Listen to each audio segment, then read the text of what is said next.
Well, Diana said it perfectly, but let me just follow up. Thank you. Thank you for being a friend. Thank you for coming to our Sunday gathering, whether this is your first time here or you've been with us for every Sunday gathering in the last 4 years. Isn't that crazy?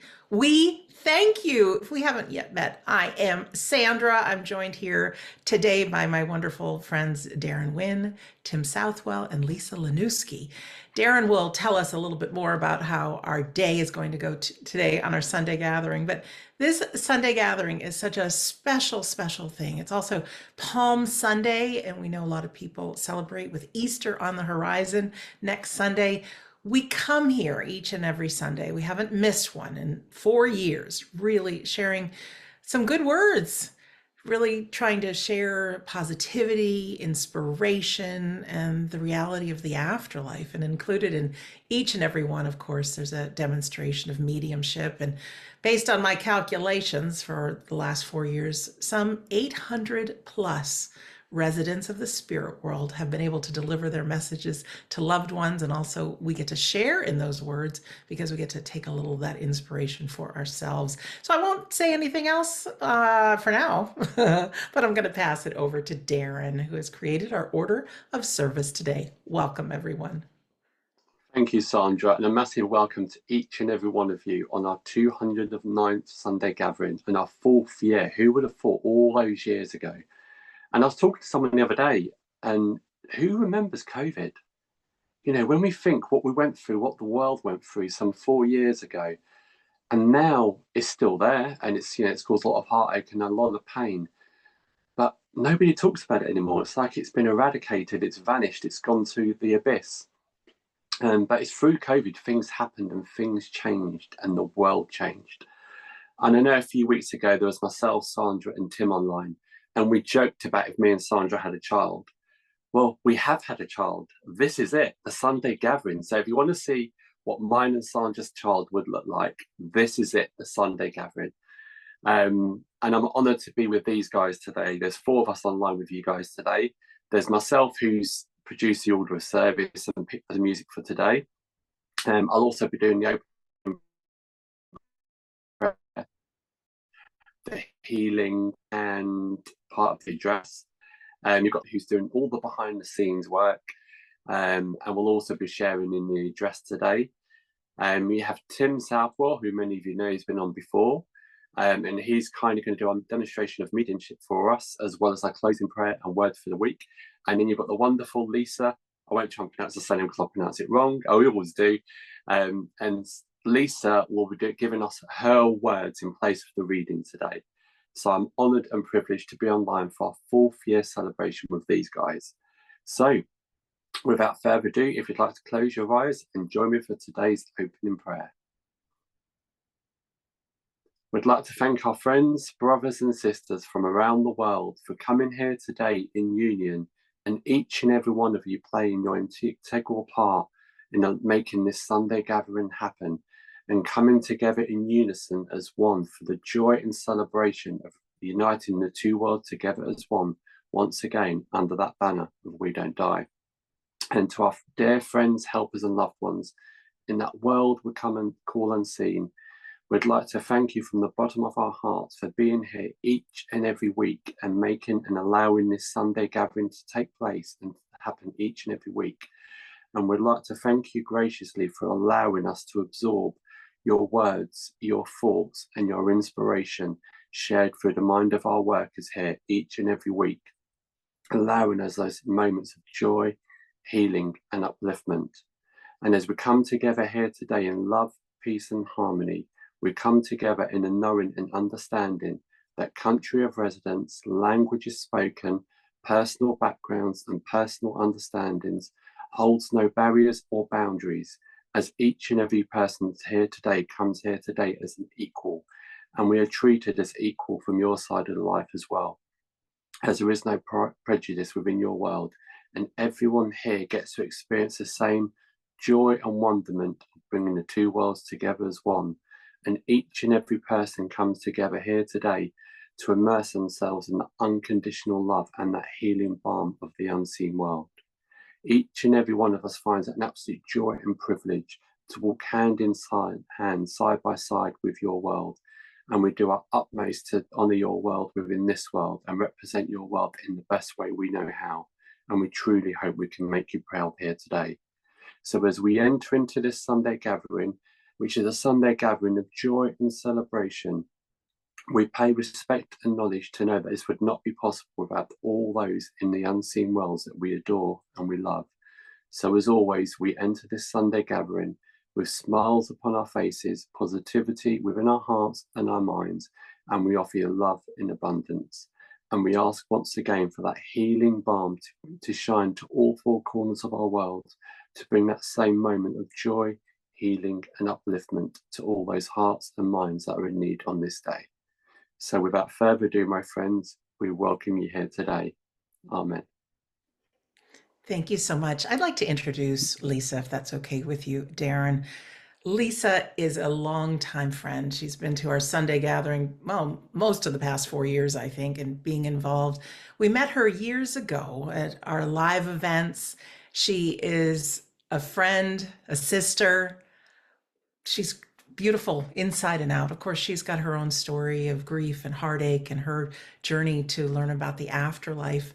But anyone who follows Sonia Rinaldi's work, who captures the images and voices of those loved ones in the afterlife, and you receive any of those e-magazines, you're connected to the Patreon group, Lisa is behind all of that. She works so close with Sonia, and she does most of the work of the typing, communication, gathering, putting together these wonderful things. She's fun, she's loving, she is clearly one of us. Lisa, welcome. And we're so grateful that you're here sharing on the Sunday gathering. Oh, thank you, Sandra. I feel so privileged to be here on this 4th birthday anniversary. Remember 4 years ago when everything just shut down so quickly? And I know you had an event planned in Washington that so many of us were looking forward to, and that was taken away. And Helping Parents Heal had an event in South Carolina. Boom. All those in-person events were just taken away from us. But they say that when one door closes, another one opens. And I know that you and Darren had been tossing this idea around for a long time about having a gathering, having people coming together on a Zoom meeting. Who did Zoom meetings? Like 4 years ago, I mean, if it wasn't work related, you had the occasional Skype meeting with a medium or something, but nobody did Zoom meetings. But you guys had this idea and you followed through with it. And it's just a blessing for so many people who weren't able to travel. You brought together people that no conference could, because they come here from all around the entire world, which is amazing. So whether you've been a loyal supporter every week, whether you drop in occasionally, whether today is your first day, this is here for you. And they ask nothing more than for you to just show up with an open heart and an open mind. And, donations are never expected. They're always welcomed. But can you imagine, what else do you have in your life where they say, just show up? We'll take care of all the rest of it. Just show up. So you guys, that is unbelievable service to spirit.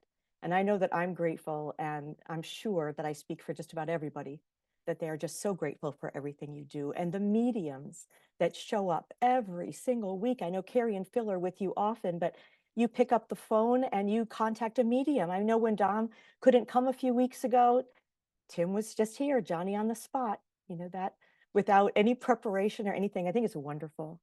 And, we're all here for different reasons. Nobody knows what anybody is going through. Most of us have been through some semblance of grief.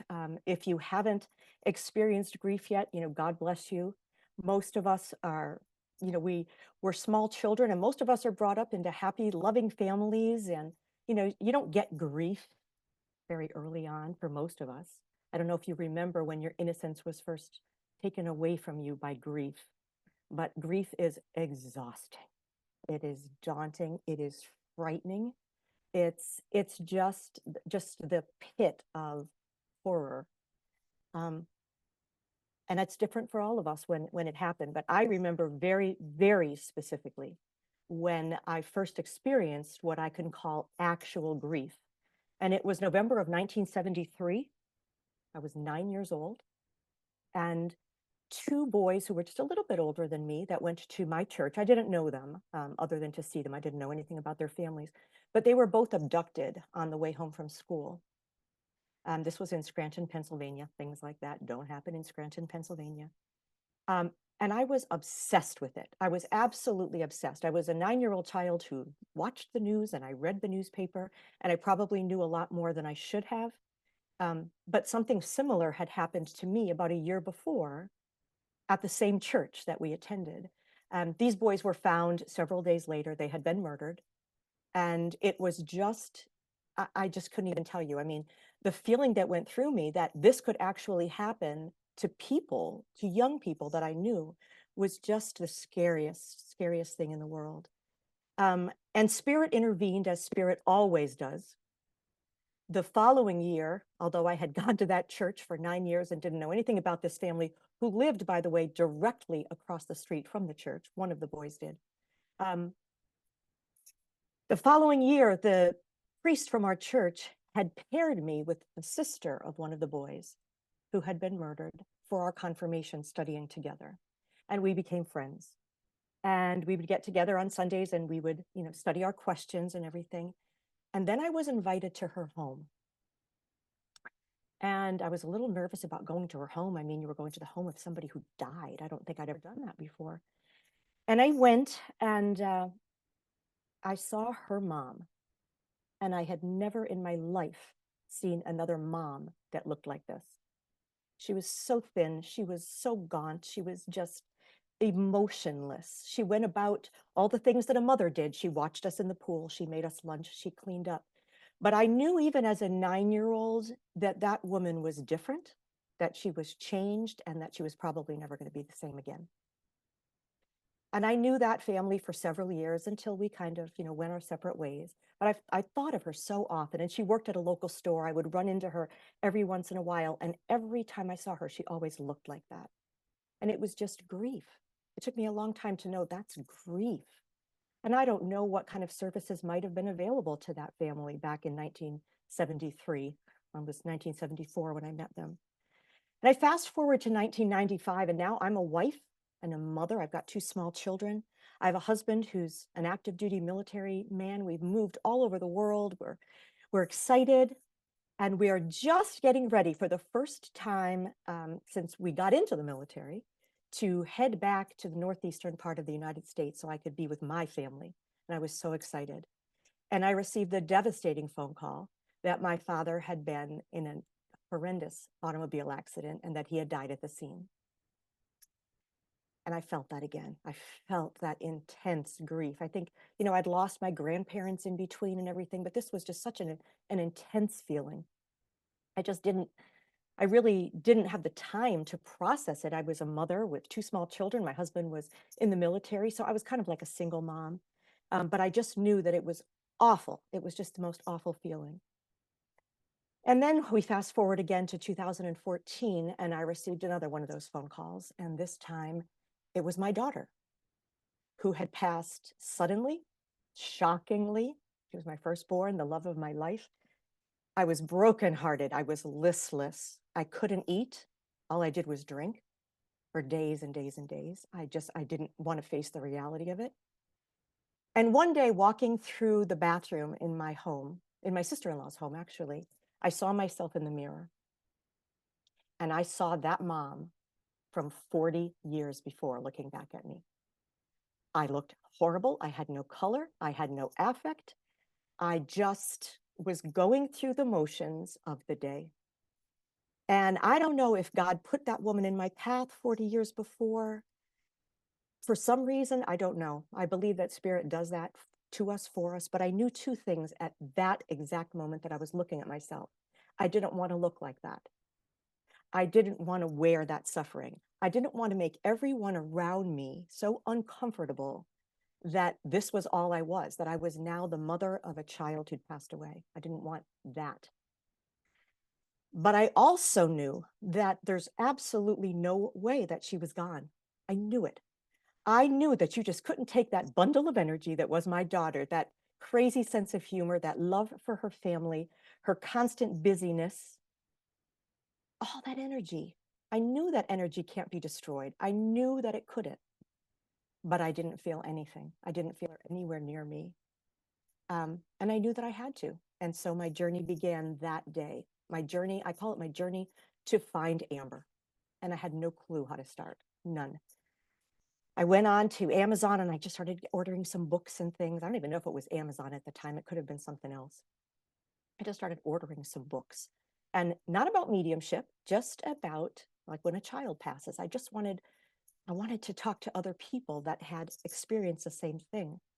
I didn't know anything about mediums. When my father had passed in the 90s, the only medium I had ever heard of was John Edward on TV, and that was like totally out of my realm. I couldn't do that or afford something like that. Who went to see John Edward?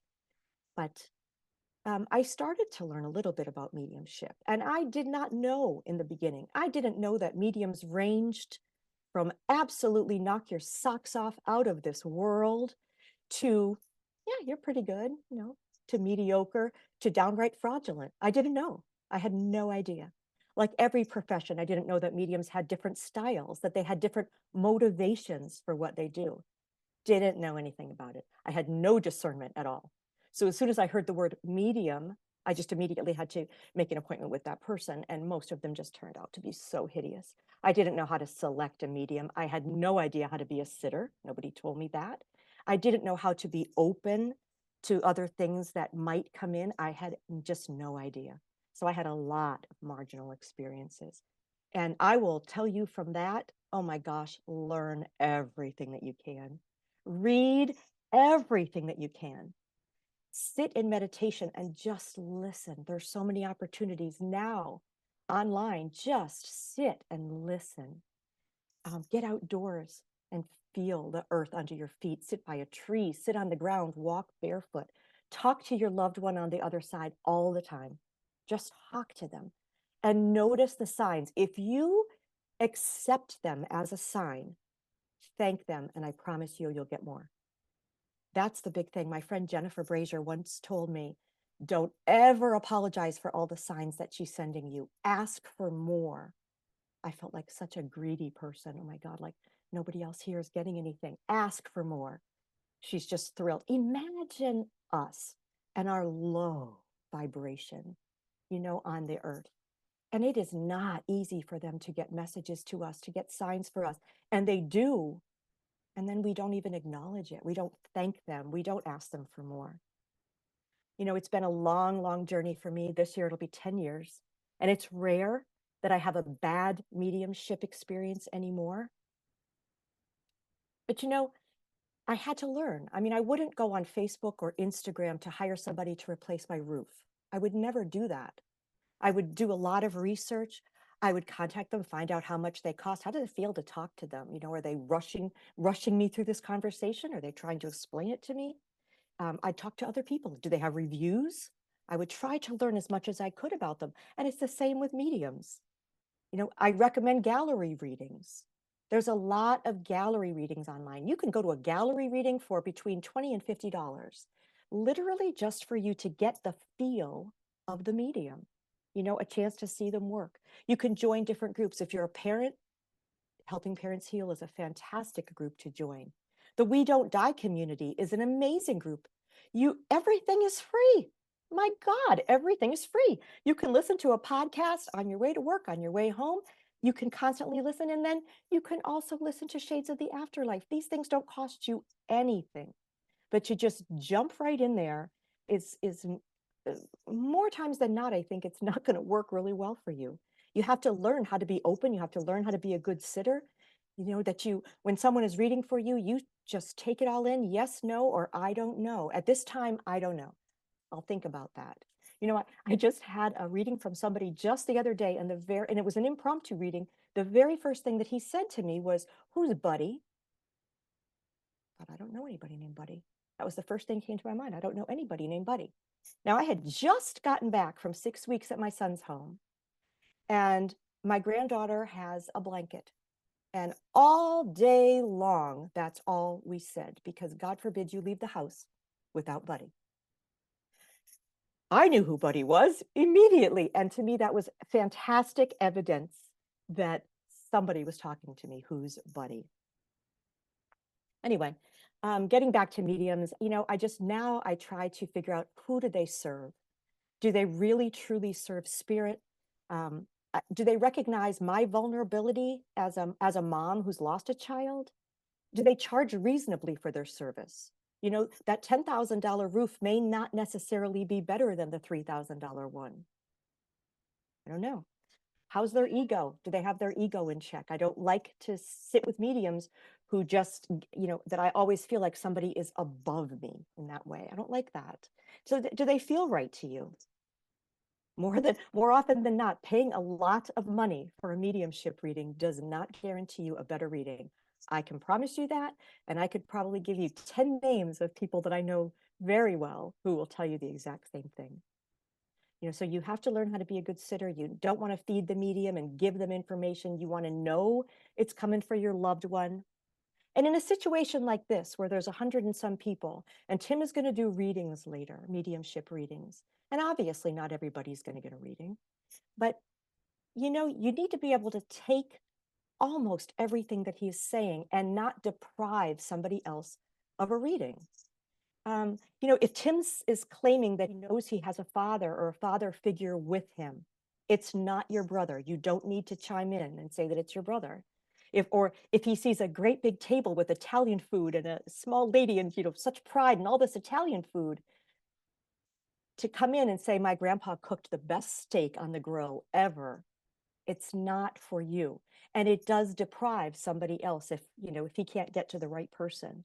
So we want to be discerning, but we also want to be really, really honest and really, really open, because it may not be the person that you're expecting to come through. You never know who's going to come through. A lot of people will say, oh, the messages are so generic. I love you. Of course. But imagine if it were you on the other side and you had 3 minutes to get a message. Do you want to tell them where the necklace is? Or do you want to tell them that you love them, that you're sorry that you had to part so quickly, that I'm with you all the time, I'm fine, I don't have any pain? So those messages may seem very generic, but they are absolutely what we would want to say. So we need to take all of that, I used to think that if it was real, the medium would tell me specifically. My code thing was, tell me my daughter-in-law's teddy bear's name. If I hear my daughter-in-law's teddy bear's name, which is so unusual, I've never heard it to this day, then I know that you have her. Oh, I went in with such crazy expectations. Let's see. We all have our gifts. I'm going to kind of wrap it up here.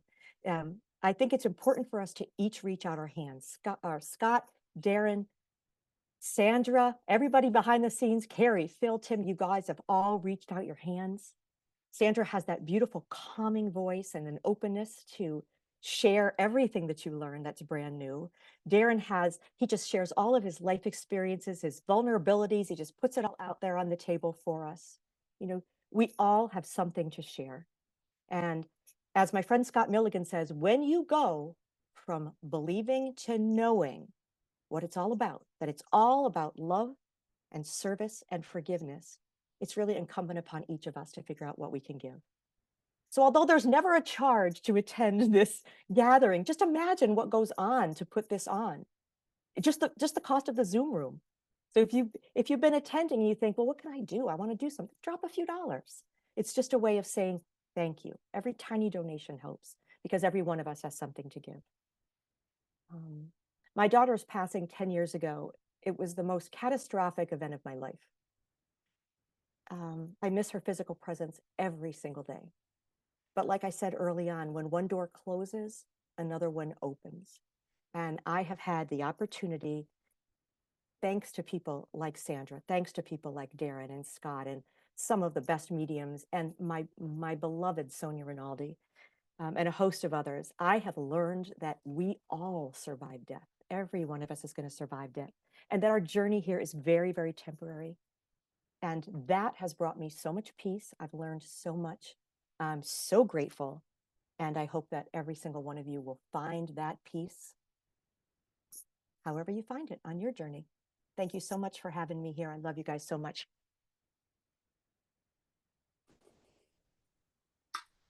Thank you so much for those wonderful and very kind words, Lisa, and for sharing your stories. It's always heartwarming to listen to. So, we thank you from the bottom of our heart for that.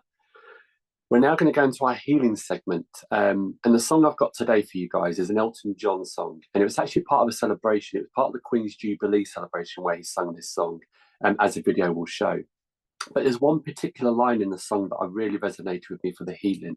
How wonderful life is when you're in the world. And how wonderful it is that you guys are in this world here today, joining us, celebrating here. But when we come together as one, we can truly make a difference to those in need. So what I want you to do now, you can sit and watch the video, you can close your eyes, whatever you want to do. But just as you're doing that, just send your thoughts, your love, and your happiness to all those in need. If it's someone specific or if not, just send it out into the world and allow the Spirit to do what they need to with that healing power. So I thank you as Sandra plays this video for us.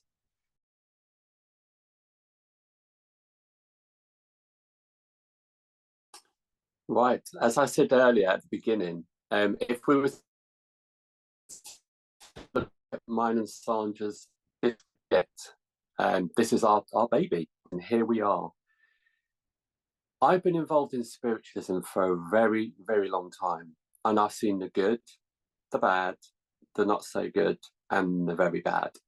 Lisa's already touched on some of these things. And what makes spiritualism bad? People. It's the people that's in spiritualism. Why do they make it bad? We have those out there that are dishonest. Unfortunately, we live in the real world, and there are dishonest people out there. We have people that charge horrendous amounts of money, as Lisa's already touched on. I was only looking before mediums, and the money they charge, you're taking advantage of people that are going through moments of grief. How they can live with themselves or, go to sleep at night, I do not know. You've got people that's full of ego. It's more about them, and them being in the limelight and being on television or being a star, rather than doing the job they're meant to be doing. When you're involved in spiritualism, the people in charge are those in the unseen world. They're not us.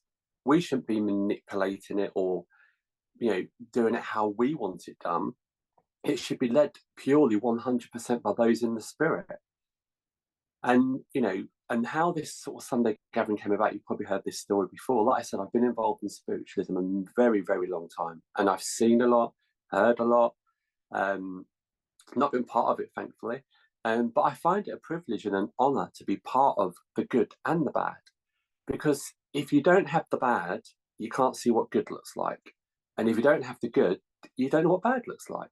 And I've been lucky enough and privileged enough to see both ends of the spectrum. And I still do to this day. And I've always stayed away from churches. I don't know what it's like in other parts of the world, but I know in the United Kingdom, there's many churches all over the place. And we have been to some, we've served some, we've done workshops, courses at some, talks at some. And there's a lot of ego, a lot of backstabbing, a lot of me, look at me kind of scenario. So I've generally stayed away from churches. And me and Sandra was at a session with an organisation, 2019, 2018, I think it was. And we attended 3 services. I think it was one day after the other. And I was bored in service number 1, I'll be honest with you. Service number 2, I was mega bored. Service number 3, I was that bored I wanted to walk out. Why? Because they're all doing the same thing. Literally, the opening prayer was they was handed a sheet of paper that they read the prayer. In the second one and the third one, they read the same prayer. And I think the dress, the reading, all was the same. They was handed a bit of paper, whoever was doing it, and they had to read what was on this paper. Well, move out of the way. I can get up and do that. I'm not coming to see people in a service that, it's been read from a piece of paper. Anyone can do that. You don't even need to be a spiritist to do that. And these kind of things get me annoyed and wound up, as you can probably tell. We didn't go to any after that because it was exactly what we expected. And even down to the mediumship, I wouldn't even call it mediumship, to be honest with you. They was told what they had to say, how long it had to be, certain words they had to use, all these kind of things. And I think that's wrong. That is so. Where's the spirit in any of this? There isn't any. There's no spirit present. You're being told what to say, how to say it, who to say it to, all that. So there's all these services we went to, and it kind of got me rattled. So we had a conversation when we left there, and I think the conversation continues about a week later. We was in Disney World, and we was queuing up for a ride. You know, you have those long queues, and the topic came up again, and we said, how wonderful would it be to do our own kind of service of some sort that would eradicate, go again, all these things are going wrong, what we believe to be in certain places. How nice would it be to do it fresh, open, vibrant, and, kind of do it our way? But actually, it's not our way, it's the Spirit's way. This is how the Spirit would like it to be done. And again, we're no experts, so please don't think I'm saying that. But at this event we went to, I had ministers coming up to me. I'm a nobody. I'm just a person. I'm just there, and they're coming up to me. Numbers are falling in our churches. Our churches are struggling to get people, and I have it here in the UK as well. Why do you think that is? And I say, well, I don't know. I don't attend your church, so I don't know what the answer is. But I can probably guess. If we went to behave, how to dress, what to say, how to say it, there's no spirit involved. To me, I've been involved in this so many years. When it's spirit driven, it's 100% from the heart, from the soul. It's not from me. I'm not saying what I want you to hear. It's coming from the other world. And that's what makes a difference. And I went to a church, like I said, I've never been involved in churches in the UK, purely for that reason. And there's one that I've kind of been drawn to, not far from here. And I had a friend from overseas staying with me. I said, I would like to go to a spiritualist church. And just free, and there was a service on. So I took that church, started, and I needed a restroom when I got there. So I said, well, you go in, I'll go to the restroom, started. So when I came back in, I sneaked into the church hall, and the medium that was working at the time looked at me and said, it's you. I said, sorry. She goes, it's you I need to speak to. She'd been given a communication out, but nobody could accept it. So I walked through the door, and I thought, oh, here we go. I'm going to be the victim because no one can take it. She's going to try and pin it on me. I said, well, what do you mean? And she gave me information. And I thought, actually, yeah, you're not pulling a fast when you're being true. It's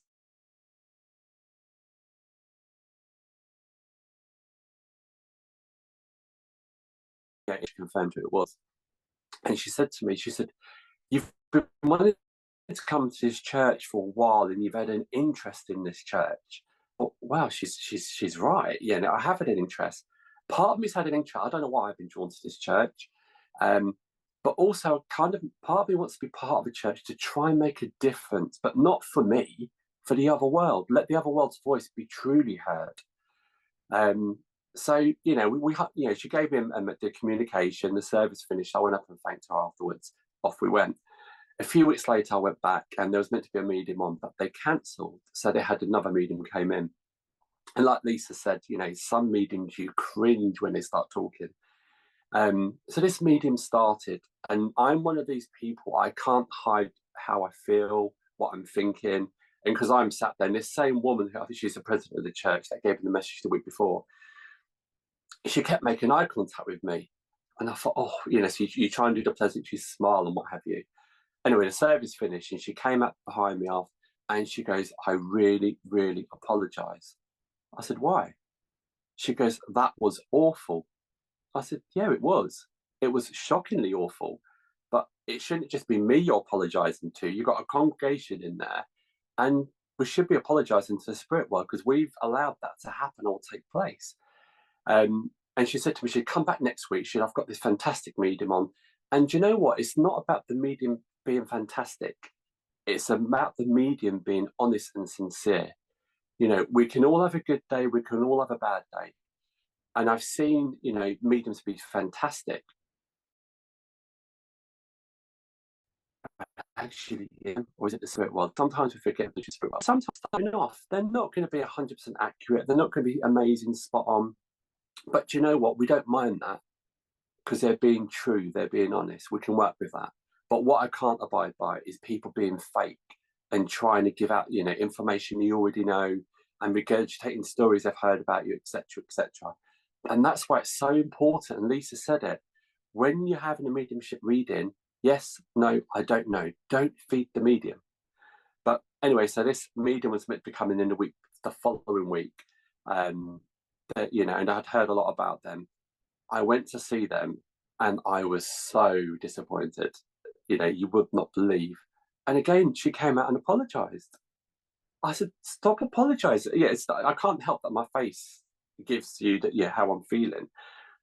But, for this medium to say, who would you like to hear from in spirit?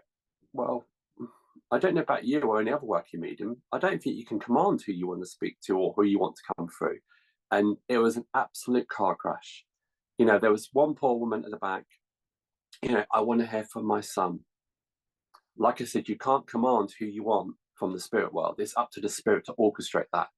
So, as I expected, this poor grieving lady wants to hear from her son, and this medium can't bring her child through because it doesn't work like that. And to me, that's what really frustrates and angers me. And that's kind of the driving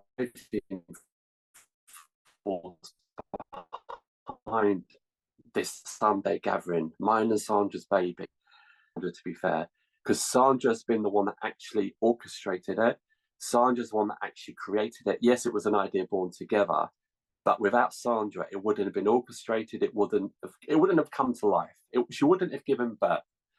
And here we are 4 years later, and without Sandra, this wouldn't be possible. So I must say, from the bottom of my heart, thank you, Sandra, for this. She is the only one that is here week in, week out, religiously. We have holidays, breaks, go away to work. Sandra doesn't. She's here every week, week in, week out, and she does all the behind the scenes stuff and orchestrated. We send us all together, makes it all pretty and beautiful. So, thank you for being a wonderful mother to our baby. But yeah, that's kind of the driving force behind doing what we want to do.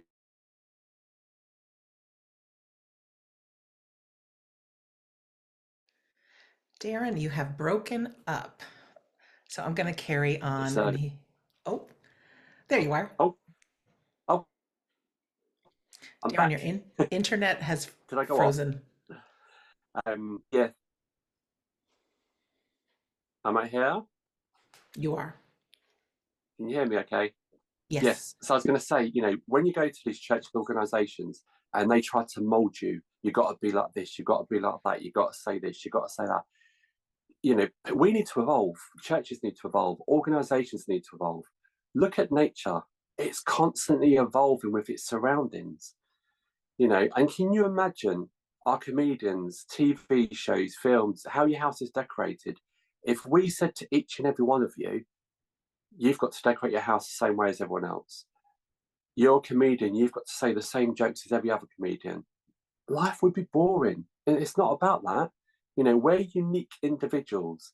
And, as we've shown time and time again, when we pass the other world, we carry on. Our personalities carry on. Our personal traits carry on. So when you're giving communication from somebody in the unseen world, that personality still should shine through. How they were should still shine through. And when that person's given information from that loved one, they should bring that essence of that person. Can you imagine if we all had the same message in the same style, delivered in the same wording? No, that's not how we are. I consider myself, well, a normal person. You might not believe me, but I consider myself to be quite normal. Through from the unseen world, it's a little bit crazy, a little bit out there, but spoken in my word, not your word. And that's what spiritualism should be about. And this is where this Sunday gathering derived from. We've said it many times over the years. We are all unique individuals. Myself, Sandra, Tim, Lisa. If you gave us all the topic to talk about, we would all say it in a different way. We'd all give a different view in it, all give a different experience on it. But if we were to go with some of these organizations, we would all say it in the same way. We'd all use the same words, probably try and dress the same. Might be a bit difficult. That's what a wig on to be like Sandra. But, that's how people try and put you in a box and try and structure you. And with spiritualism, it shouldn't be that. Spiritualism's here for everybody, anyone and everyone. We shouldn't try and preach it. We shouldn't try, just let it be. To me, spiritualism is very simple. You express words from those in the world. Simple as that. But people try to complicate, try to put money on it, try to grow, big themselves up, put themselves on TV, whatever it may be. But no, it's not about that. It's about being normal, natural, and keeping it simple, and allow the souls, the personalities from those loved ones shine through. And I'm hoping in some way, this is what our Sunday gathering is showing you guys and proving to you guys how natural and normal it could be. I mean, if you look at the four faces you've got on screen today, and hopefully I'm right in this, we're natural, normal, down to earth, non egotistical people. And that's to us what it's all about. I've waffled enough, so I'll now hand you on to Sandra.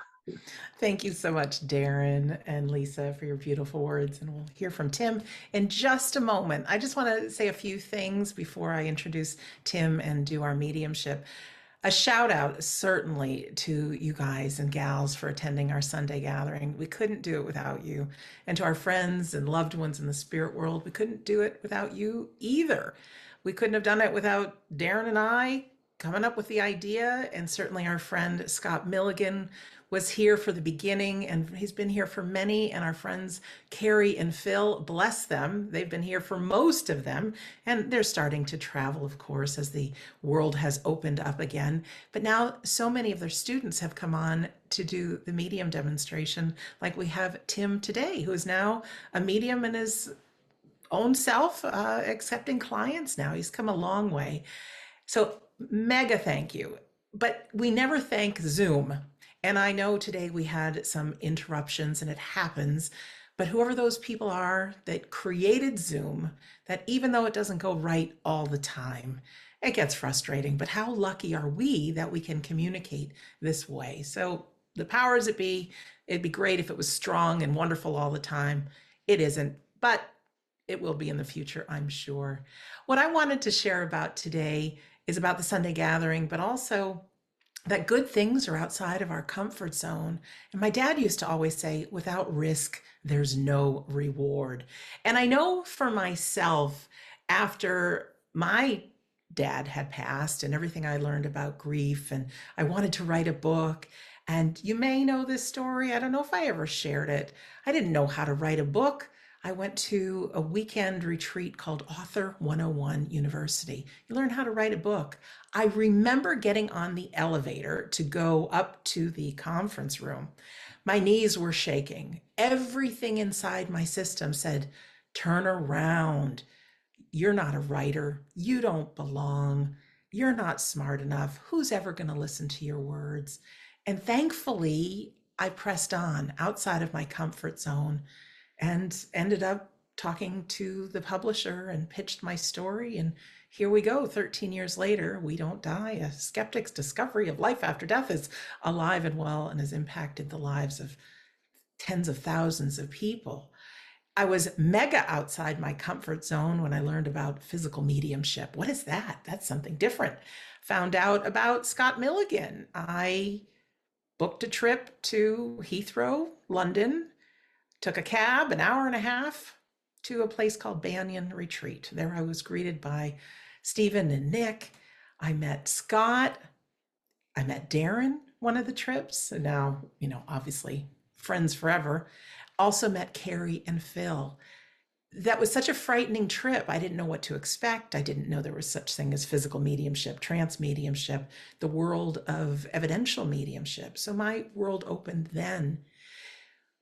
Outside of my comfort zone, and Darren's as well, and Carrie and Phil and Scott, was when we started the Sunday gathering, which has become my longest lasting relationship. Every Sunday, like Darren said, my butt is in this seat being with you, and it's the place I want to be. It gives me life. If I'm having a bad day, all I need to do is start thinking about whatever the songs are and the theme for the upcoming week and working with whoever is designing it. And I get that little charge in my system. Anytime we are of service and we want to make a difference for another, we get it back as well. I want to share with you something super great that's happened personally in our family. And it's another thing outside of our comfort zone. And I ask you to think of the people in your life that need some acknowledgement. Sometimes we take people for granted, don't we? How many times have we told them the really great things about themselves? It was almost a year ago on Mother's Day here in the United States that Mom and I were watching a TV show. And at the bottom of the screen, when they were acknowledging moms, the host said, if you have a special mother in your life, we'd love to hear about it. And up popped this QR code on the screen, and a split second later, it was gone. Now I'm sitting next to my mom, and I know some of you know my mom, Marion, very well. I'm sitting next to her, and what could I do, right? I couldn't jump up fast enough, nor was I going to tell her I'd wanted to submit a story about her. But I was able to find that program on YouTube, slow it down to exactly the time when the QR code popped up. Took a picture of it. It led me to a website, and I poured out a short story about the most wonderful person in the world to me, which is my mom, Marion.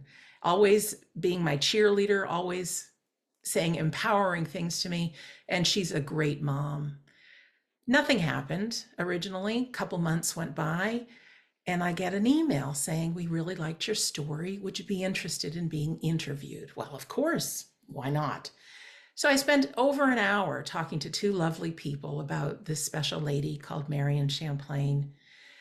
Fast forward, they tell me that they have an idea of writing a book, and they weren't sure, but would it be okay to share my mom's story if this ever comes to pass? So there were emails back and forth looking for some more information, but never knew if anything was going to happen. February 13th of this year, not too long ago, I get an email from the writer of the book. She says, I'm going on the news tomorrow. I'm going to announce the book, and your mom is in it.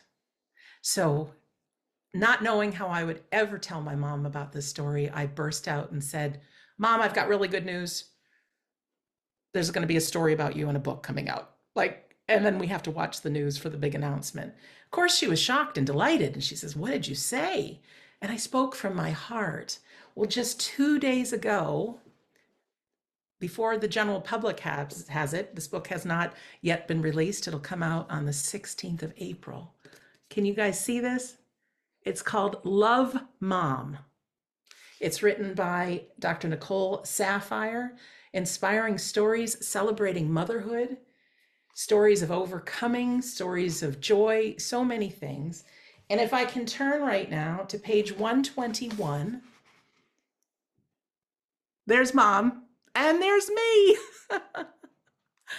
There's 10 pages about my mom's story.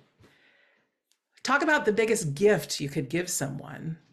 And she, along with, I'm sure, all of our loved ones, feel what's special about us. Well, there's a lot.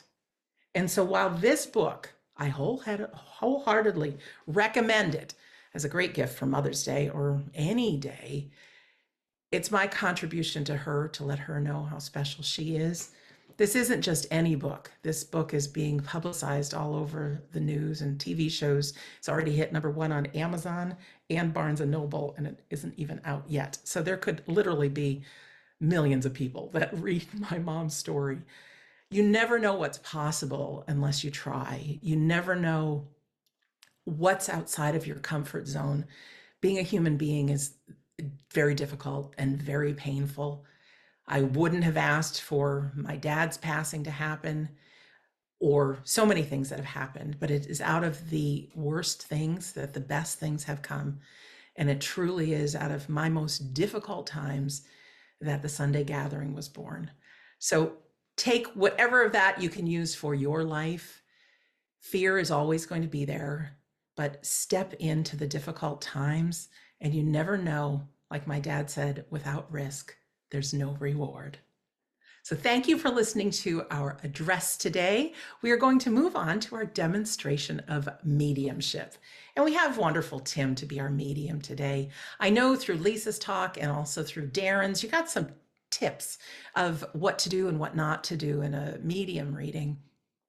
Our Sunday gathering, just to put it all under one umbrella, Tim will invite those in the spirit world, those loved ones that we have, to work with him. We don't know who's going to come through, and as much as we may pray and hope that loved ones come through, what's interesting is Tim, Darren, Lisa, and myself are representatives of the human world. We'll get a handful of people, or a few, depending on time, that come through from the spirit world representing all of our loved ones. So don't be surprised if some of the evidence and information that comes through, you say, oh, I could really use some of that. Take it on. There are golden nuggets that come through. Do not think just because your loved one didn't come through that they're not around. They couldn't be any closer. I'm probably giving you a little kiss on the cheek or pat on the head right now. In a moment, we're going to hear a song, and I invite everyone just to feel the love of their loved one. But as Tim begins to work, he will give a few initial bits of information about the person that has connected with him. All these people are in the spirit world, so if somebody sounds familiar, but they're still walking on planet Earth, don't raise your hand. These are people that have physically passed. But you'll hear him give a description of the person that is with him. If you can understand 100% of that information, we want you to press your raise hand button. Now, this is a good time, especially for those of you who have not been on our Sunday gathering before. Press that raise hand button and see how it works for you. You can go from raise hand to lower hand. And why that's important is sometimes more than one person can take the information. And as Tim continues to work, we'll get it down to one person with their hand left raised. If you are someone who's working with our medium today or with a medium in the future, it's important not to feed the medium, as they say. So what this means is let the medium do the work. Let them prove that they really are connecting with our loved ones. All we need from you is a good, strong yes, no, or I don't know. Okay, that's it. All right. After the Sunday gathering, if you want to send me an email about how it related to your life, that's fine. But in our Sunday gathering, just yes, no, or I don't know. That is pretty much it. Our loved ones are alive and well, healthy and whole, and it's super celebration. So I'm going to play a happy song for you. Just imagine your loved ones right there by your side, because they are. And then as soon as we get back, we will be together with Tim for our demonstration.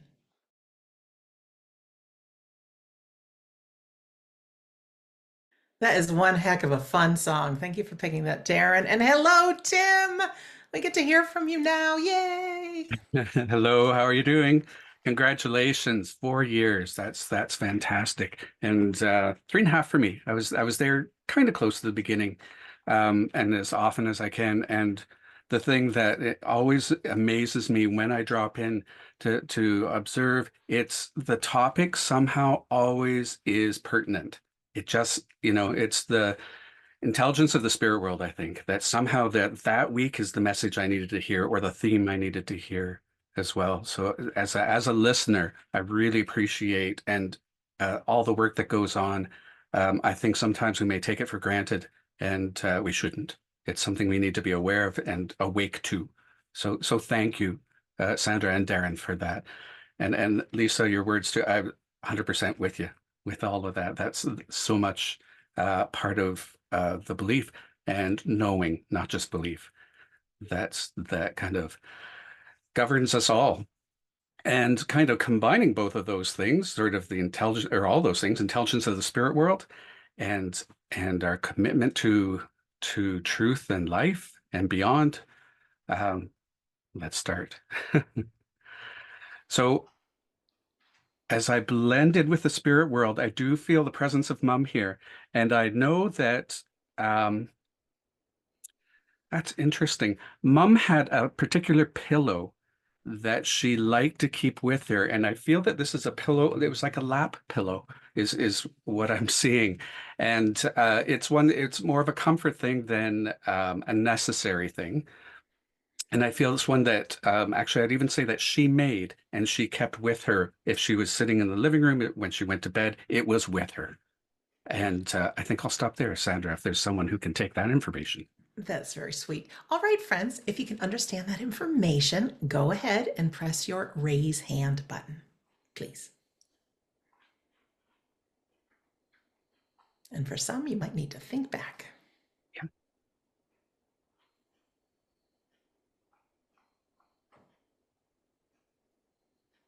No hands raised just yet, Tim. Okay, so I'll recap and go in a bit more. I do know I have Mum here, and I do know that she had that pillow. I believe I said she made that pillow. It may be handmade and not necessarily that she made, but I feel it's a pillow that she kept with her. It was, yeah, it wasn't that large actually. And I'll stop there for see if that makes sense to somebody. All right, thank you, Tim. All right, friends, are you on the fence?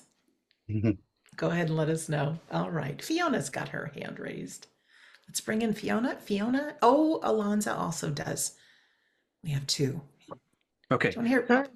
So I'll recap both and just make sure we have both people here because I do want to say that pillow, I want to emphasize that because that's what Mum really wanted to talk about. And I feel that pillow is still around, if both ladies can understand that. All right. Fiona, you're here. Let me just ask you if you can understand that information. Yeah. Yes, you can understand it all? Well, I didn't think it was me at all. Can I say, or do you want hang on, just Fiona, yes or no? if I could recap and then we'll make sure if that's okay with you. Yeah. Okay, so I know it's Mum in spirit, and I know she has the lap pillow. She kept it around with her a fair bit.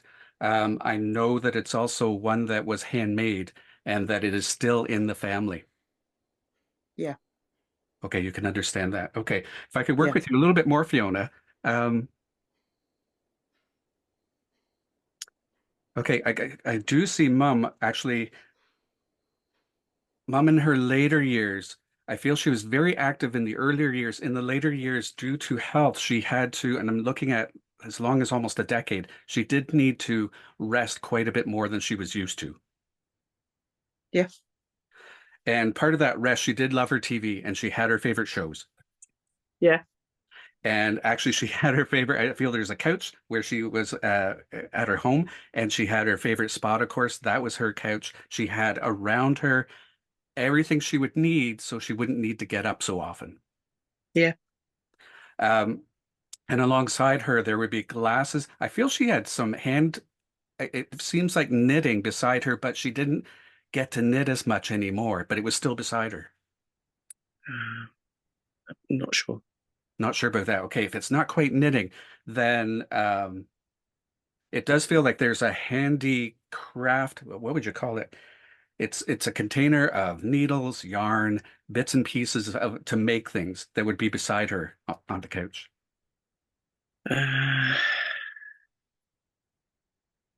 I'll take that as a no. There's a long pause. Would you understand that for yourself, that you have that kind of setup beside you? It was in existence.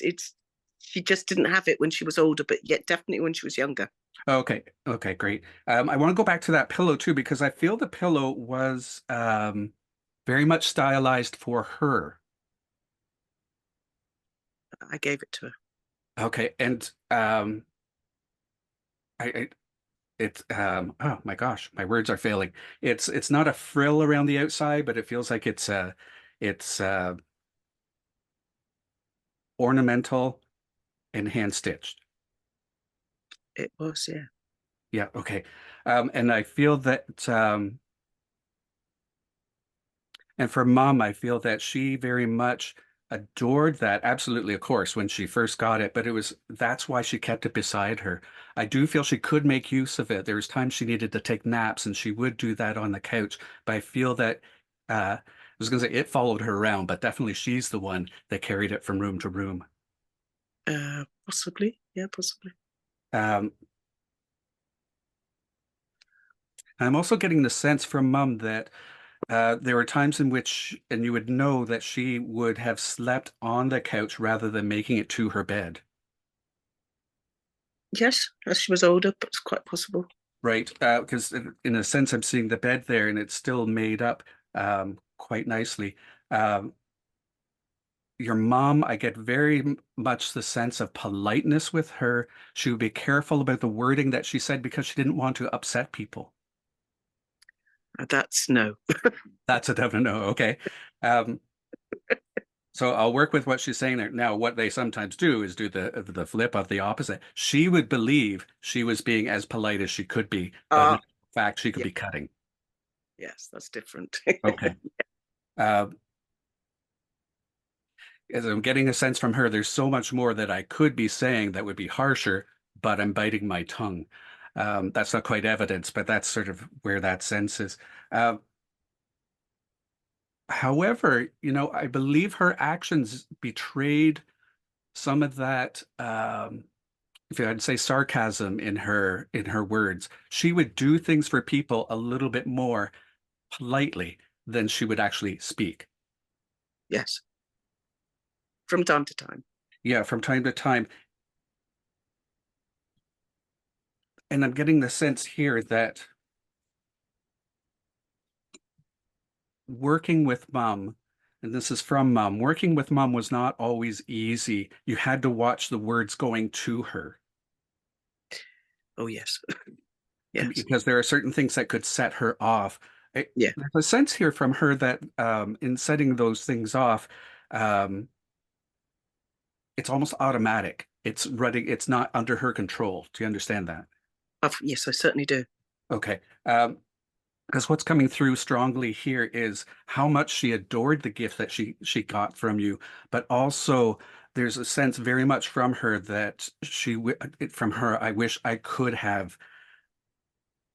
It's almost like she allowed her mind to cloud what she wanted to say. She wanted to say more of that appreciation because from Mom, I'm getting that you went really out of your way, especially toward the end for her, and she didn't really thank you. No, Which that's and great. and that's what's coming through now is she understands now there's so much more appreciation now than she was able to somehow physically even get out of her. And Hmm.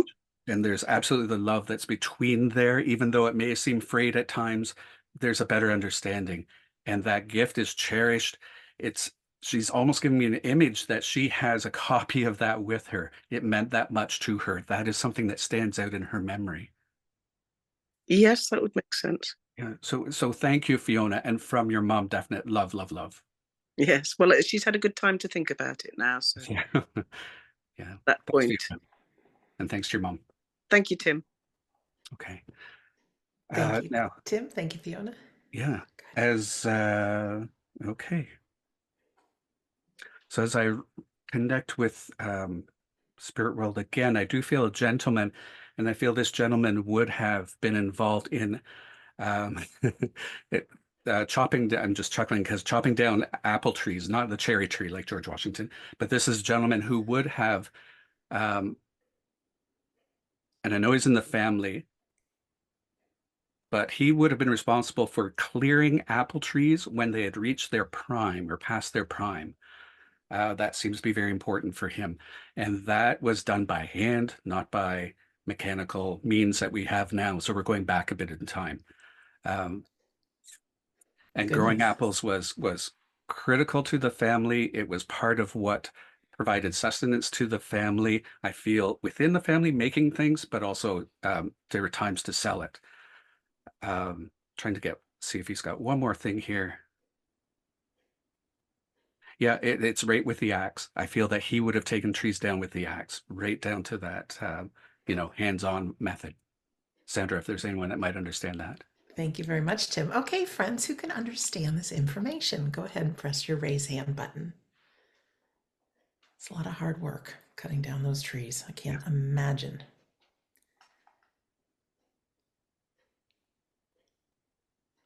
We're waiting patiently for a hand to be raised. Yes, we are. No hands up just yet.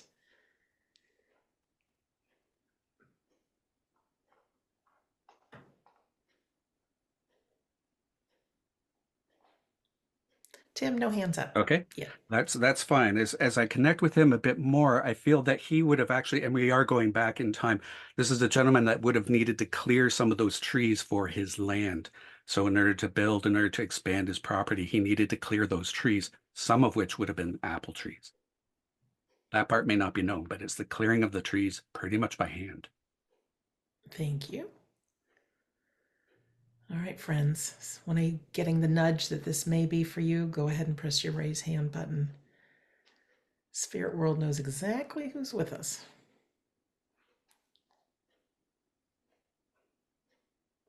And on rare occasion, we have people a little too nervous to raise their hand, and I get an email after. So you can That's raise okay. your hand if it Yep. makes sense. We waited a bit. That's fine. So I do know this gentleman, and I know he's part of family, and I know he would have cleared trees, and I know he would have done it by axe. These are absolutes for sure. And I also feel that this, I'm getting more and more that he's grandfather, and grandfather would have been quite active clearing things, not for himself, but for other family members, even in his older years. That may spark a little bit of a difference. Thank you. Katie just asked if you could repeat all the information. Yeah, so grandfather in spirit, clearing the land pretty much by hand, not afraid to use the axe himself, clearing the trees, clearing that for property.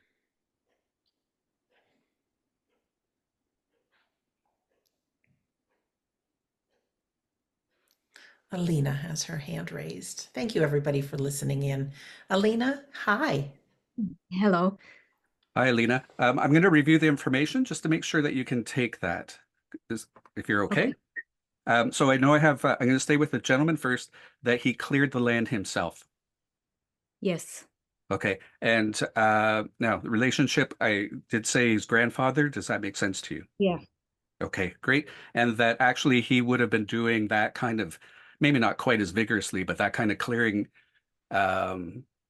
no, it feels like work outside. He would have been doing that to quite an age. I'm not sure. Okay, that part we're not sure of. That's okay. We can work with that. So, Elena, I'm getting the sense with grandfather that there were apple trees involved. Can you understand that? Yes. Okay, great. So I'll work with you, Elena. I think we're on the right track here. Now, so Elena, the very first feeling I had from your grandfather was how much he actually cared for the land. It almost hurt him to take down those trees. He had a great love of land and appreciation of nature. Yes. And I feel too that that extended not just, of course, for nature, but also for, I was going to go to family first, but he diverted me to animals. So he must have looked after animals as well. Yes. Okay, but he did love family. I want to make sure I go back there to make sure we get our order properly. But that tells me how responsible he was. I feel he was a gentleman who would have made sure that the animals were fed, cared for, number one, because that's very important. Yeah. And then also the property, that lets me know how much he made sure that all the fences were in proper order, that he would do the work himself if he had to make sure that everything was the way it should be with the land and also with the buildings and the way the animals are housed. Yes. Okay, thank you. That was kind of a long sentence, but he was going there. It seems like Grandpa was able, once you got him talking, Grandpa was able to talk for quite a while. Does that make sense to you? Not sure. Not sure. Okay. Because I feel naturally Grandpa's a quiet person, but he's very much giving the information here. And then now he's going to the family as he was talking about before. And this is Mom's dad, is that correct? Oh, no. No? Okay, then this is Dad's dad. He's giving me a respect, though, for your mom. He wanted to make sure that he mentions her. And they did meet, but not frequently. Is that correct? With my mom? Yes. Yes. Yes, true. Okay. Because there's a level of respect for her, and I believe that would be in connection with her husband, his son, your dad. Yeah. But there's I feel from your dad that he could be quite picky Would you Mhm. understand?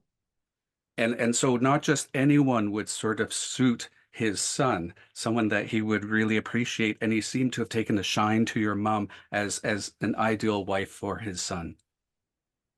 I assume. Yeah. Okay. I'm not quite sure of that, but there is that respect for him. Uh, I do know that being outdoors, he was outdoors a lot, and that allowed him to, his health was quite strong as a result of that. Yes. I also feel that there's a great deal of, I'm going to say burly because I feel that he could handle the animals quite physically. Yeah. And the care he places on externals, even before looking to family, is kind of important. He's reviewing that because I feel that he's bringing that to yourself. I feel that he's saying kudos to the fact that you are one who would look after your environment to make sure everyone is in a good place. Can you understand that? Yes. And that there are times in which your order is externals, the environment, my family involved with that, and you third. Does that make sense to you? Yes. So yeah, so from your grandfather, there's a sense here that I'm getting too that he's saying, like kudos, he recognizes that absolutely. But there are times in which you are allowed to be looked after number one. There's a feeling here as if you kind of deprive yourself of a little selfishness. Funny, I just pulled an oracle card like half an hour ago about self-love and how I need to love myself There you first. go. There you go. So it's from your grandfather. He's letting me know that you're very good at saying, I like this, I don't like this, I like this, I don't like this. Go for the likes. Spoil yourself. I believe he admires how you have your normal setup, and that's not anything to change. But yeah, spoil yourself. Look at the things you like. Give yourself that little bit of strawberry ice cream if that's something if that just popped in my head. If that's something that you enjoy, treat yourself is coming from Grandpa. Nice. Thank you. Yeah. So thanks, Elena. Thank you very Thank much. your grandfather too. Have some ice cream. Thank you. Thank you. Okay. And Sandra, we have time for one more? Yes, we do. Okay, great.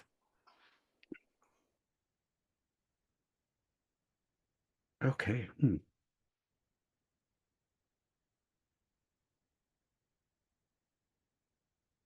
Just trying to place this a bit. I know I have a gentleman here. I believe he's Uncle, and I believe Uncle would have given our recipient a clown doll. We'll see if anyone can take that. All right, friends.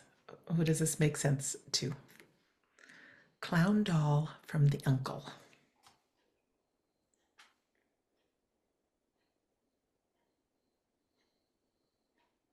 We've had slow starts. Slow start, but this is what life looks like when it's working, as That's they say. okay.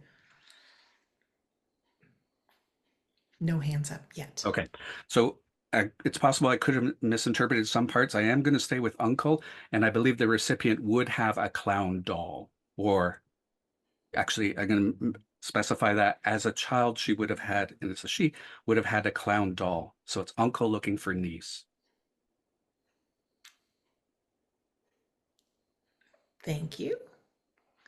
Oh, Carly and Sabrina both have their hands raised. Okay, so before I hear their voice, I'm just going to get into this a bit more. Okay.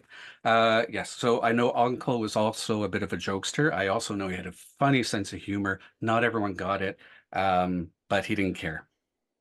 And see if that makes a difference for either one of our recipients. All right. Both Sabrina and Carly, you can understand that information. Your hands are up. And a reminder, you have to take all the information to keep your hands raised. Thank you. Okay. Oh, we have three. Okay, so I will recap too. We have Uncle in Spirit. He was a bit of a clown himself, a bit of a jokester, but he didn't really care. He was willing to let that stand. And as a child, the recipient, and I know I'm not sure whose hands are up, but I know our recipient is female and that she had a clown toy. And I do feel that actually was it's a stuffed clown, if that makes it. Call it clown doll is what I said, a stuffed version of that. All right. Thank you. Ladies with your hands raised, We're trusting you can understand all of that information. Okay, we're actually down to 2, Sabrina and Alonza. Okay. So I want to stick with Uncle because he's stepping forward. I know Uncle was best friends with Mum. Uncle and Mum got along famously. Thank you very much. Sabrina and Alonza. Both Okay, so hands maybe I could stay listen up. to them perhaps. Yes, I'm going to allow both of you guys to talk. If you would unmute yourselves. Sabrina, let's say hello to you first. You've had your hand up the longest. Hi, Sabrina. Hello. Hi, Sabrina. So you can take all of that information, Yes, and basically. especially with Uncle being a bit of a jokester and a clown. Yeah, it's funny. Today we talked about that. I Okay. assume he was quite, yeah, like that. Okay, that's great. And if I could talk with Alonza for just a second as well. Alonza, if you could press your unmute button. Hi, Come on, Alonza. Sabrina. Alonza, are you there? Alonza, we cannot hear you.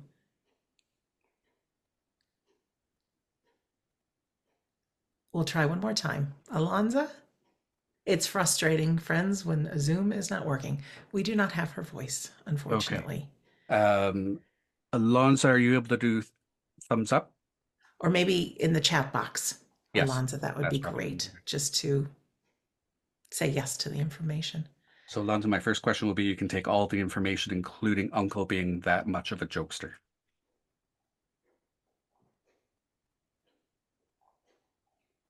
Thank you, everyone, for your patience.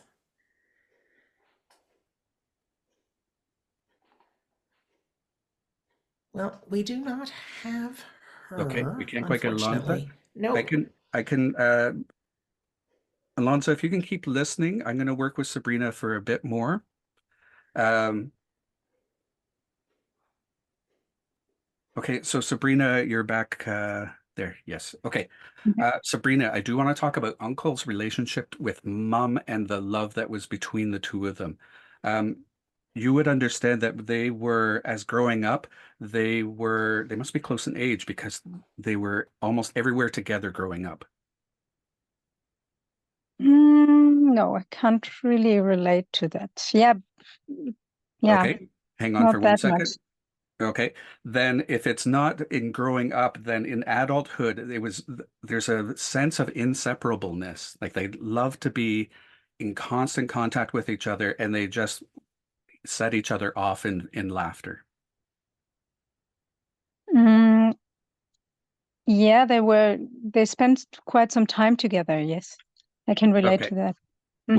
What seems to be really critical for Uncle is that they are so compatible together and they are really tight. I feel that's very important with the information as well. I'm not sure if Alonza can take that information. Hang on, Sabrina. Unfortunately, she is no longer on. She might have signed off and wants to Okay. sign back on. She's not Okay. here. So Sabrina, we'll keep on working. We'll see Sure. we'll see what's going on here. I could be misinterpreting Uncle for a bit here. Okay. So Uncle would have passed earlier than Mum, and Mum is actually Yes. still here. Is that correct? Yes. Okay. Correct. Thank you. Sorry, I should have worded that maybe a bit better, but because I've been getting a sense from your uncle that passing and leaving behind Mum, he was aware that he would be passing, and leaving behind Mum was a difficult thing. That's possible. Yes. Okay. But there was communication going on between the two of them around the time that he was passing. I assume so. Yes. Okay. A little happier with yeses, so I'm just trying to get in there a little bit more. Sure. Yeah. I still want to highlight Uncle though, and I do know that Uncle was a jokester and he would carry those funny lines, sometimes crossing the line. Yes. Okay. And I feel that family get-togethers, he would be hilarious. He would be the center of attention. But sometimes it would get a little creaky when he crossed those lines, if you know what I mean. Not so sure about that. Okay. I'm going to stick with Uncle still a little bit more. see if he's got a little bit more to talk, because I know it's important that his connection with mom is highlighted. I do know that there's a great deal of love, and I do know it's not quite so evidential that there's more he wish he could have said to her. But I do feel there was communication close to his passing. There was a short time in which he wasn't talking with your mom. Would you understand that? Yes. Okay, because I'm getting a sense from him that he found her to be what made him laugh. Would you understand that? Yes. Okay, because as much as he was sort of the life of the party, sort of the family jokester in a sense, it was your mom that brought kind of that light and that life to him. That was sort of the feeding of him, the payback. And I do know from Uncle that as much as there was that outward joyous being just fun and funny, he also was struggling with some things himself that weren't quite as happy. Yes. And so as part of that clown that he's bringing through, he's mentioning that he had the appearance of that happiness, that jokester. And there was the other side that people were aware of. And again, I'm bouncing back to mom from him. And that's the appreciation of mom to see through that. Yes, that's To be able correct. to take both sides of him. And on those times that were really a little darker, she was in there to lift his spirits. Yes. So if it's at all possible, please let your mom know that her brother came through and is just sending his love and appreciation for how much she helped him, even sometimes day to day, because it Yes. was due to her that he was able to sometimes, I get from him, face the next day, if you'd understand Mm. that. Mm-hmm. So thank you very much, and thanks for sticking with us here, Sabrina, and thanks to your uncle as well. Thank you so much, Tim. You're welcome. Thank you, Sabrina. And Tim, thank you so much for volunteering your time yet again and being with us. We love you. So still more to come. I've got some announcements for you. Tim's going to give us some words for the week. And then, of course, we've got our closing prayer and our closing song. First of all, yes, it's impossible to give everyone a reading, but that's just a little taste to let everyone know how close our loved ones truly, truly are to us. They're only a thought away. So many times we get feelings and memories and might think we see a sign and we brush it all off. They're very subtle, but it is them and we will see them again. If you're experiencing grief, a couple things to offer you. You may be interested. This Tuesday, our friends Kath and Mitch Shirley, who are both advanced grief recovery specialists, are doing a free event. It's called a Grief Cafe. It's 90 minutes. It is not recorded. It's private for all, so that you can share if you should choose you'd like to do that. It's a really wonderful experience and you learn so much about grief. Also, if you don't have a copy of my book yet, you can certainly have a free copy. Chapter 10 is How to Survive Grief. I know many of our students, or if you've come to one of our live demonstrations, you already have it in your library. But if not, just go to the homepage at wedon'tdie.com, put your name and email address in the little box near the bottom of the page. It says you get the first few chapters of my book. The secret is it is the entire book, and chapter 10 is about how to survive grief. So some things coming up. First of all, next Sunday is Easter Sunday. We are having a Sunday gathering. We are back to our normal time. I know our friends in the UK and Europe have had to sign in an hour early, but you guys are setting your clocks ahead this coming weekend. So we'll be all on the same time, except for our friends who are in New Zealand and Australia. You actually set your clocks back, so you will be joining in an hour early. Okay. Also, we have guest speaker and guest medium Stephen Trolland with us next week. Very exciting. Coming up, you can meet Scott and Darren and even Lisa. If you want to go to New Orleans coming up in April, there is an event. Sonia Rinaldi will be there as well, Dominic Bogue. Also, Scott and Darren, Dominic, and friends will be heading to Plymouth, Massachusetts for an event, Barlow in the Netherlands. I know you'll see Scott at the Arthur Findlay College, Brighton, England, and more. We have some online events with our dear friend Scott as well. His class, Trance in the Altered States, begins April 1st. On Tuesday, we sit in the power. On the 5th of April, we have a full trance medium demonstration where we get to talk to a friend in the unseen world. Our tutors, Carrie and Phil, will be back April 9th, 10th, and 11th, and we'll be beginning our next series of medium classes on the 9th. You can join them. It's the first of 6 sessions of color and psychometry. If you're new to mediumship, join us on Wednesdays for medium level 1. And if you've been around the block a few times, medium level 2 is on Thursdays. If you can't join any of our classes live, they're all recorded. They go in your student library and you have them forever. Carrie and Phil are also on the road often, and they'll be in England and also in Canada and also coming to the United States. So you can find everything out at wedon'tdie.com. You can click on the store page and find out more. Of course, you can go to the Sunday Gathering page, register for next week. Lisa was so kind to mention donations. That's also on the Sunday Gathering page. A shout out to those of you who have donated. We really appreciate it. We'll never ask, but we will not turn it away. And besides my big news of this, let me just show it off one more time. Love Mom, inspiring stories celebrating motherhood. I have 2 great new podcasts out. On We Don't Die Radio, I talked to mom Nicole Clark, whose daughter is now in the spirit world, and they maintain their communication through writing. And some of the words she shared sent goosebumps to my core.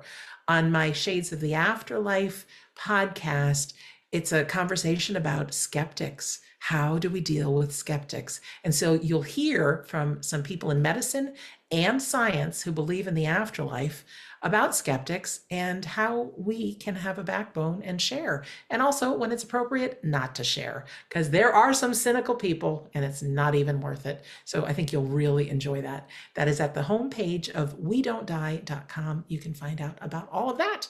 So I've said enough. Let me just pass it over to Tim for some words for the week and the closing prayer. Thanks, Sandra. For this week, something to think about. We've heard about spiritualism. We've heard about our communication with those who have passed on. A feeling that I very much hold to is that the language of love, that sounds contrite a bit, but the language of the spirit world is love. And in a way, you don't need to have or find a medium. They are there if you want to talk to them, think about them, express yourself to them. They're there just waiting for that extra little nod from you that you'd love to hear a little bit more from them. They're always around you. It's that awareness that that's possible that is fantastic. And it's something not to take for granted as well. This week in reading, or actually watching the movie The Color Purple, I've read the book by Alice Walker as well. The thought that we sometimes take things for granted and we don't have the appreciation. We might see them every day. And to actually take a moment, take a breath, treat yourself to that thought of the spirit world, the thought of those that you miss, who you'd love to talk to, and sense just one more time, speak to them, think of them, and they are right there. And so I invite you now, if you're comfortable, to close your eyes as we go into prayer.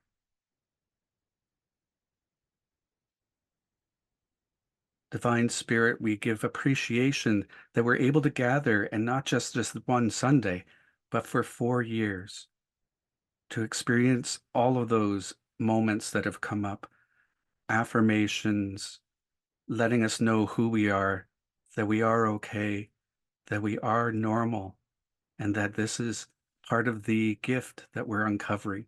We're learning more and more. We're getting to understand ourselves, the world around us, and Divine Spirit, what you have in store for us.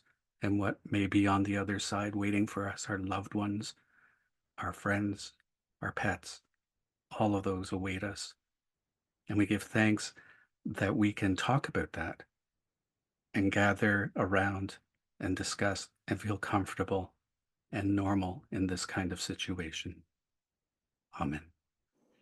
Thank you so much, Tim. And another thank you to Lisa and Darren and our team behind the scenes on the Sunday gathering, Scott, Carrie, Phil, and all those who have been guests and speakers. Thank you to our friends in the spirit world, and most of all to you, ladies and gentlemen, who are here whenever you can be. We couldn't do it without you. We wouldn't want to do it without you. As we close, our final song is a song called Celebrate by Pitbull, joined by some of the penguins from the film Madagascar. It's just time to celebrate. So if you want to celebrate with us, our 4th year going now into our 5th, or just celebrate who you are. You're one of a kind, special, you are loved, you are perfect, whole, and complete. Let's celebrate you as well.